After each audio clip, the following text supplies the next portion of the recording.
Ready start. महोदय, मैं इस बात पर भी जोर देना चाहूँगा कि इस स्थिति का वास्तविक हल बेहोशी की दवा देकर नहीं किया जा सकता। इससे रोग के लक्षणों की उग्रता को तो कुछ समय के लिए भूला जा सकता है, पर अंततः तो रोग बढ़ ही जाता है। सभी जगह राजनीतिज्ञों की इस उलझन को मैं समझता हूँ, जो बड़े उपायों पर सच्ची सहमति न होने के अभाव में तात्कालिक लाभ के उपायों को ही प्राथमिकता देने लगते हैं।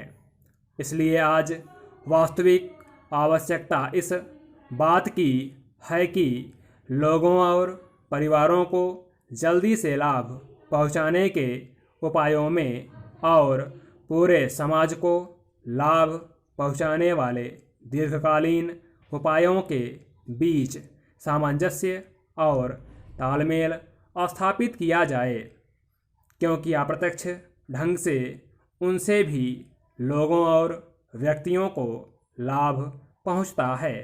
इसलिए हमारा कार्यक्रम ऐसा होना चाहिए जो व्यक्ति, परिवार और समाज सभी के लिए उपयुक्त हो और माइक्रो स्तर पर तीनों तरफ चलने वाले हमारे प्रयास एक ओर मिल जाएं। हमारी 8वीं योजना में इसी बात पर जोर दिया गया है। इस योजना में ग्रामीण विकास की राशि में भारी वृद्धि की गई है, जो 11,000 करोड़ रुपए से बढ़ाकर 30,000 करोड़ रुपए कर दी गई है।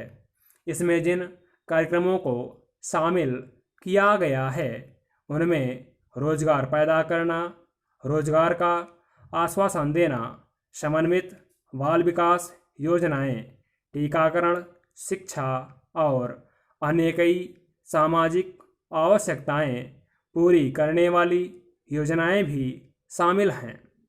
इस बात की आवश्यकता हमेशा बनी रहती है कि समय समय पर लोगों की ज़रूरतों और मांगों को देखते हुए उनमें हमेशा यथोचित सामंजस्य किया जाना चाहिए।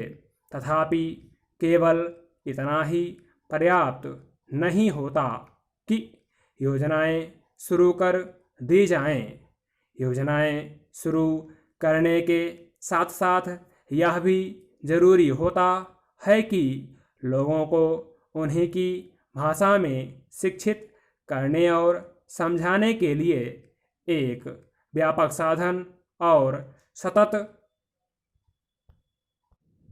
अभियान चलाया जाए, ताकि उनके समझने और देखने के ढंग में जो छिद्र या गलतफहमी है उसे दूर किया जाए, क्योंकि प्रायः उसके कारण विभिन्न प्रकार के आंदोलन शुरू हो जाते हैं।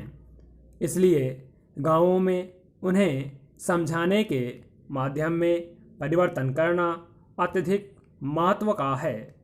और मुझे इस बात का निश्चय नहीं कि इस दिशा में हमने जो कुछ करना है, क्या वह हम कर चुके हैं।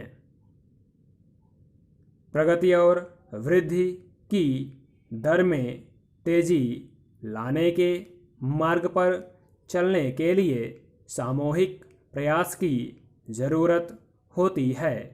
यह जरूरी है कि सरकार प्रक्रिया संबंधी बाधाओं को दूर करे, ताकि ऐसा वांछित वातावरण बन सके, उद्यम करने की भावना बढ़ सके, उसका विकास हो सके और वह पनप सके। हमने यही करने की चेष्टा की है। अब यह काम उद्यमियों का है कि पूंजी निवेश करके उत्पादन बढ़ाकर तथा अधिक कुशलता लाकर ज़्यादा रोजगार पैदा करें और आय बढ़ाएं। आय बढ़ने के साथ साथ मांग बढ़ेगी और इस तरह उत्तरोत्तर वृद्धि का चक्र शुरू हो जाता है। स्टॉप।